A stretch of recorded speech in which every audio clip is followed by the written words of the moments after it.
Bus ప్రమాదంలో తల్లిదండ్రులు కోల్పోయిన ఇద్దరు చిన్నారులకు చేవెళ్ల ఎంపీ కొండా విశ్వేశ్వరరెడ్డి భరోసా ఇచ్చారు. బాధిత కుటుంబాన్ని పరామర్శించిన ఆయన ఆ ఇద్దరు ఆడపిల్లలకు స్వయంగా చూసుకుంటారని, వారి భవిష్యత్తు బాధ్యత తనేదని హామీ ఇచ్చారు. వెంటనే తాత్కాలిక సహాయంగా 30,000 రూపాయల నగదు అందజేసి మానవతా హృదయాన్ని చాటుకున్నారు. బస్సు ప్రమాదంలో తల్లిదండ్రులు కోల్పోయిన ఇద్దరు చిన్నారులను చేవెళ్ల ఎంపీ కొండా విశ్వేశ్వరరెడ్డి పరామర్శించారు. వారిని ఆదుకొని ఆప్యాయంగా మాట్లాడి భరోసా ఇచ్చారు.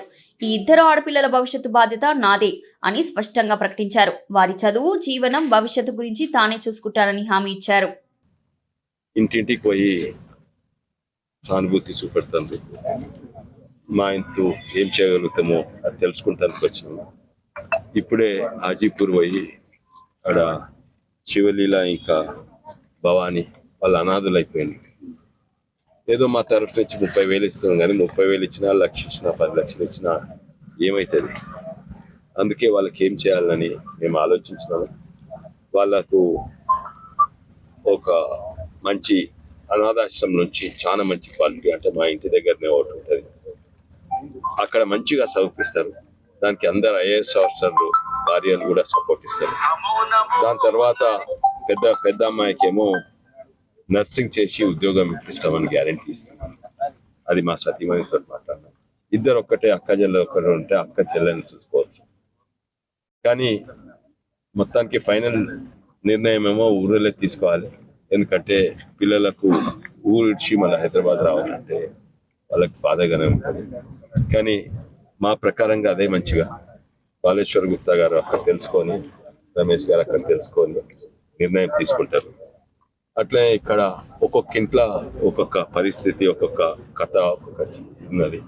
అన్ని కూడా ట్రాజిడీ, బాధాకరంగా ఉన్నాయి. ఇక్కడికి కీర్తి రెడ్డి ఆమె మంచిగా చదువుతుంది. నాగ్పూర్లో పోయి అఖిలారెడ్డి నాగ్పూర్లో పోయి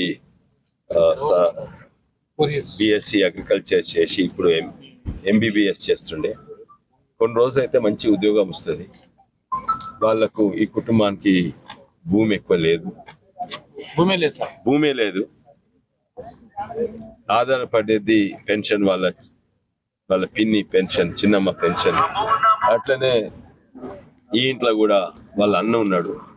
ఈమె సంపాదిస్తే వాళ్ళ అన్న ఇంకా పెద్ద చదివి ఒక మంచి ఉద్యోగం వస్తుంది. అయితే ఆ ఆశ కూడా పోయింది ఇక్కడ. అయితే ఇక్కడ కూడా మేము ఏమి చేయాలని ఆలోచిస్తున్నాము. అయితే అబ్బాయిని రమ్మన్నాము. వాళ్ళకు మంచి EEE ఇంజనీరింగ్ అయిపోయింది, బీటెక్ ఇంజనీరింగ్ అయిపోయింది. ఈయనకు కూడా ఉద్యోగం ఇప్పిస్తాను. ఇప్పుడు ఇంతో అంతో ఆ జేబుల నుంచితో సాయం చేస్తున్నాం.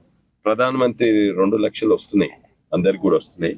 ఇది రంగారెడ్డి వికారాబాద్ కలెక్టర్ డేటా తీసుకొని, వాళ్ళ బ్యాంక్ అకౌంట్ తీసుకొని, ఇది nodal officer Rangareddy collector Narayana Reddy గారు, వారు కూడా పని అయిపోయింది. ఇప్పుడు ప్రధానమంత్రి ఆఫీస్ పోయింది, అది మేము ఫాలో అప్ చేస్తున్నాం. వారంలోనూ 10 రోజుల లోపల అది కూడా వస్తుంది.